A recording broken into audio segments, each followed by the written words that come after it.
Today I'm talking about this knife right here, and this is a Boker Tech Tool 4. All right, this one has green G10 scales. All right, so the green models for this particular knife are considered the outdoor models, and then the same exact models with the black scales, black G10, are considered the city models. This is actually also available in carbon fiber, and what's really interesting is this sells for $40 to $50 depending on where you're getting it. But the carbon fiber versions are the same price, essentially, than the black or green G10 as far as the larger models. Okay, this comes in a variety of different versions depending on how many tools you want. It's actually also available with just the knife, which I really like. I got this one in a battle box, so I didn't buy this one. But I think in the future I want to buy just the knife version of this, which I guess is the one. Maybe it's the Tech Tool 1, and maybe in black or carbon fiber. They're like 25 or 30 bucks. So pretty damn cool. For comparison here, I have my Victorinox Swiss Army knife. This is the Fisherman, as you can see with the fish logo on there. And this is just for reference. This is a knife I got from my father many, many years ago. He used to work for his boss was Swiss, and he always traveled back to Switzerland for the holidays. So when he came back, he'd bring him like chocolate and, you know, Victorinox knives and stuff like that. So this is probably my most used Victorinox knife just because my father gave it to me. So that's just going to be for reference. Actually, the first thing I'm going to do is take the blade out, and I want to show you the difference here in the blades because it is substantial. And the reason I'm comparing to the Victorinox is because when you think Swiss Army knife, you know, you probably think Victorinox. Obviously, there's a lot of other companies out there making Victorinox or making Swiss Army style knives, but they are the most known, most collected, extremely collected knife. So many different patterns and, you know, designs out there.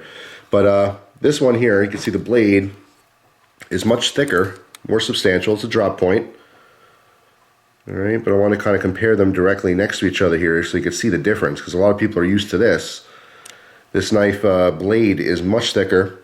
Okay, it's also a little bit stouter.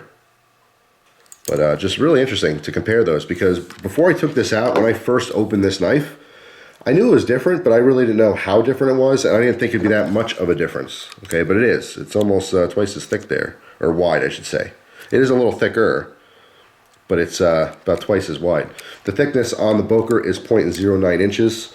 All right, again, it's a drop point blade here. It's made out of a Sandvik 12C27 steel. Okay, came extremely sharp. All right, just wanted to zoom in on that logo. You can see this is a Boker Plus model. Okay, and on the back of the blade, you can see the 12C27. All right, this is made in China, which is pretty surprising. I mean, it's just a great quality knife. I would directly compare these two Victorinox knives. It's kind of like a Victorinox Swiss Army knife on steroids. I like the upgraded G10 scales, and again, the carbon fiber would be even better compared to the the plastic or synthetic they use on Swiss Army knives. Now, that being said, I've never had any of these break. I know people who have, you know, they get stuck under a car seat or something, gets crunched, gets stepped on, run over by a machine or something, and these do crack and pop off. But you can replace these, you know, pretty easily, okay? And you can get them from Victorinox if you needed to. But personally, I've never had one break, so it's not like, oh yeah, these things break all the time, I need something stronger. In my personal experience, they've never been a problem. I just like the idea of having something like a G10 or carbon fiber for the scales. Another major difference here is that these are pinned construction. Now, if I pop this scale off, you'll see that it is riveted in underneath. Okay, the scale gives a nice clean look because you don't see that. But if you've ever popped one of these off before, underneath it's kind of hollow, and there's little cavities here and there, skeletonized basically to make room for those rivets. But you can see this one is completely screw construction, so you can take this apart if you wanted to clean it, which is very cool. And maybe if you had a couple of them, you can experiment and swap out tools. I don't really know about that yet. If you have experience with that, if you had a couple of these models, or if someone was talking about it on the forums or something, let me know. I'll be curious to see if someone put like 2 or 3 blades in this thing and took out other tools they weren't using. As far as tools, there are 12 different tools in this particular model. Again, this is the Tech Tool 4. There are a variety of models that have different variations on tools. But basically, when you start off small, you have just the blade, and then you get the blade and the screwdrivers, and it just builds as you get the knife bigger. They're essentially the same tools. It's just the bigger or fatter the knife is, the more tools you have. So let's close our blade. Now, something I noticed too, you get just a little bit of rattle when you shake it. Not a big deal, but I did want to figure out what that was, and it was the second tool here, which is your pliers. Okay, the pliers, when folded in, that spring, there's just enough room there in between, so it allows it to move back and forth and kind of wiggle. Not a huge deal, but worth mentioning. The pliers are actually pretty useful, but it's the least used tool that I've had in this knife. Since I've carried this knife, I haven't used these at all. I had to actually purposely go out of my way to use them. One thing I don't like about it, it has a really nice spring here, okay, so the spring tension is pretty cool, but once this is all the way down, it still wants to wiggle forward. I don't know if that makes any sense. So watch the actual tool. I'm going to try to keep my hand steady. It comes down here, and then when I push forward or squeeze more, it has wiggle room. That much wiggle room. I don't like that. I want this back part here to be completely stiff, so there's no wiggle. So all I'm doing is pushing this down, because when I did purposely try to use this to just pick things up and manipulate things, I put a penny in there. I was trying to pick it up off the table and hold it, squeezing it really hard to see if it would break, stuff like that. And going to squeeze it, you get a good grip on something, and then once it's gripped, it moves again. So that I don't like. It almost feels like there's slop or play. It's as if you had blade play in your your pliers, and it's just by design. It's not this particular one. They're all like this, because when this is out and you're not putting pressure on here, this is stiff. Okay, it's not wanting to move much. So just something to note there. It's not a huge deal to me because I'm in my particular case I'm not using this tool. But you might even want to get, if you're not going to use the pliers, you might want to get a smaller version anyway, because it's just going to add bulk. Okay, if you're not using the tool, there's no sense in getting a model that has it. People ask me all the time in the past too, as far as Victorinox knives, they say, there's so many different models. Which one do I get? And my answer is always the same. I say get the smallest one possible with all the tools you're actually going to use. I know guys that carry massive Victorinox knives, and they only use the blade, or they're only taking the nail file out or something. It doesn't make sense to carry something that's bigger and bulkier if you're not going to use it. You know what I mean? So of course you want it to be as slender as possible. Speaking of big and bulky, this one I didn't have a problem in the pocket. It is definitely thicker than most knives. So I can tell the difference in the pocket. And the one thing I didn't mention at all yet, but the biggest advantage to this knife over Victorinox is that pocket clip. Not only do they give you a pocket clip, which is awesome, it's something I've wanted on Victorinox knives forever, but they also make it reversible, so you can swap it. Now, how you get it from the factory here, or when it's new, is a tip down, okay? So you can see it's clipped in the pocket like this. So it's tipped down. You can't swap it for tip up. I do like it tip down because I'll do a little pinch grip, take it out of the pocket, and it's already in the position I need to grab that nail nick and open the blade. So I happen to like it tipped down for this specific setup here. But yeah, it's pretty damn cool. I'd like to see Victorinox eventually come out with a scale swap that has a pocket clip integrated into it or something like that, or just even come out with a model with a pocket clip. But this is just extremely traditional. Boker went, okay, these are traditional knives, they work, people like them, let's upgrade it. Let's throw on some cool modern materials. Let's give them a pocket clip. So I really like that a lot, and especially the screw construction, that's huge. So yeah, so first we have our blade, then we have our pliers. What's next here? Next is our full wood saw. Okay, extremely sharp, works very well. This is awesome for notching. Okay, you can cut through smaller branches if you want to. It is a smaller run of saw, so these pocket saws are much preferred for notching stuff. If you really need to saw branches off a tree, anything that you'd be able to saw off a tree with this, you could probably snap off by hanging on it. You know what I mean? May not be as safe, may not have as clean of a cut, but if you're talking about like collecting firewood or something, don't waste your time trying to saw it off, just break it off. Like I said though, you could do a lot of notching with this, which is very nice. All right, very cool feature. I do like wood saws. Next we have our scissors. Okay, these are actually pretty stout scissors.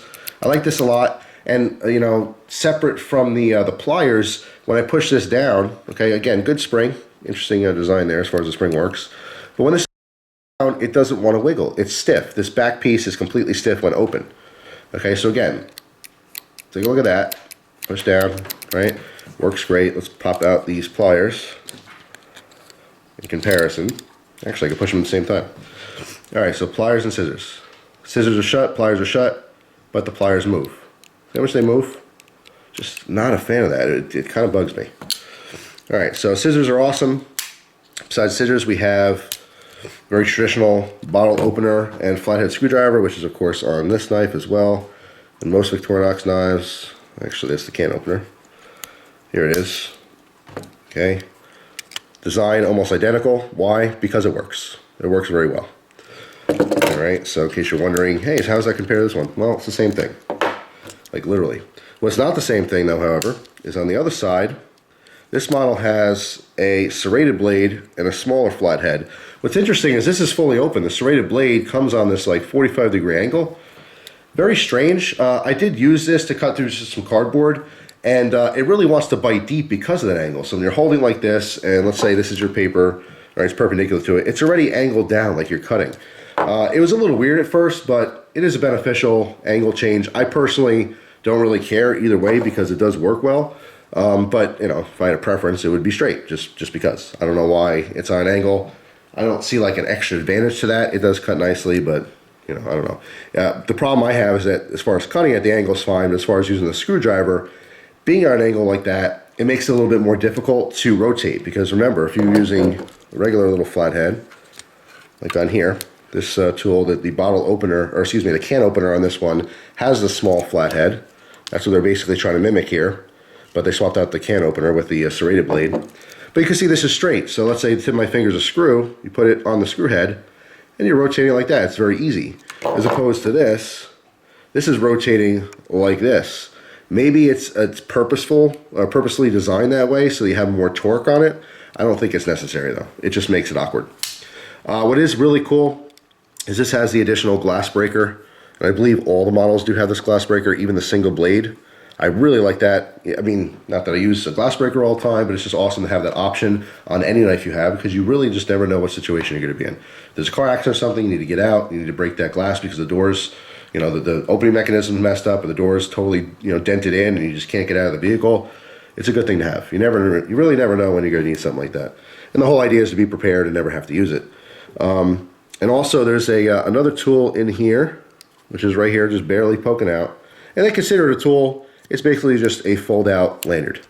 All right, so if you want to have a lanyard with this, I think it's cool because it does come with a pocket clip, so you can carry this with the blade tip up and then throw a lanyard on there, so it's even easier to pull out of the pocket.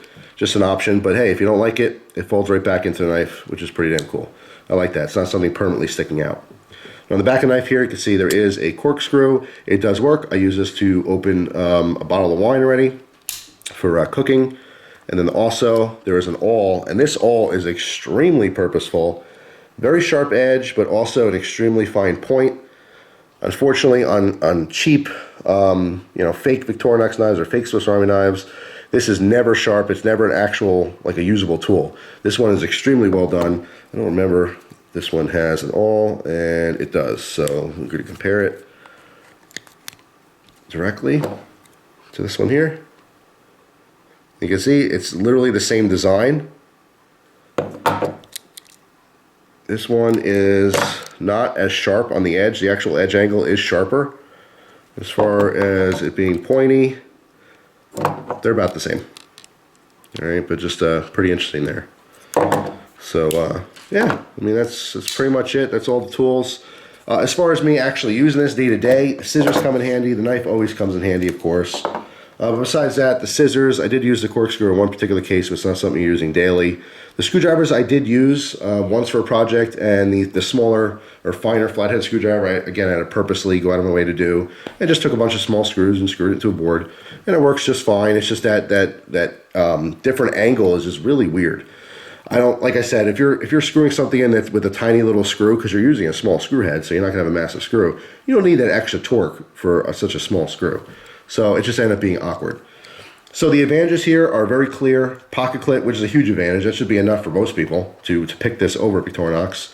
But the G10 is a nice option here. And the glass breaker. Disadvantages, the wiggle on the pliers in this particular model on the Tech Tool 4, it bothers me just enough to think about it, which I don't like.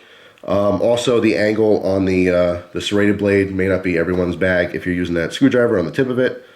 I mean, that's pretty much it. As far as price, $40 to $50. It's very comparable to Victorinox knives for, you know, the amount of tools you're getting this one. Obviously, you can look up different models. Each model mimics a Victorinox model in some way or another. Just has little added features here and there.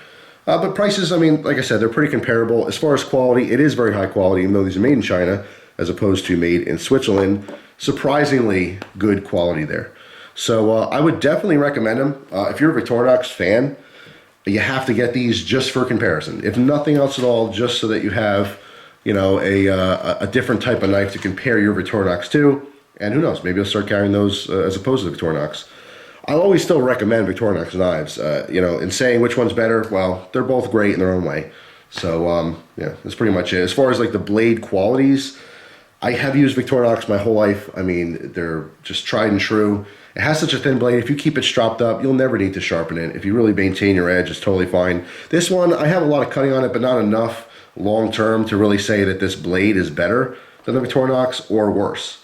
So maybe in the future with more use, I can determine that. But right now, just leave that as a question mark. I mean, the pocket clip in G10 alone, forget it. I mean, it's just awesome. It is a really cool addition to a traditional design. So you really can't go wrong with it. So there you go. There's the Boker Tech Tool 4 in the outdoor. What's really interesting is in the battle box, I think the box it came in said City. And at the time when I opened it, it was a new design to me. I didn't know the difference. I didn't know what City meant. And City is referring to the black models. So I think I just got a green one in a black box. But either way, it doesn't really matter. That's all it's really referring to is the color. The tools are identical for both models. But yeah, that's pretty much it. So thanks for watching. Hope you guys have an awesome day. Of course, if you have this knife, post down below what you think of yours. And that's it. See you guys soon. Take care.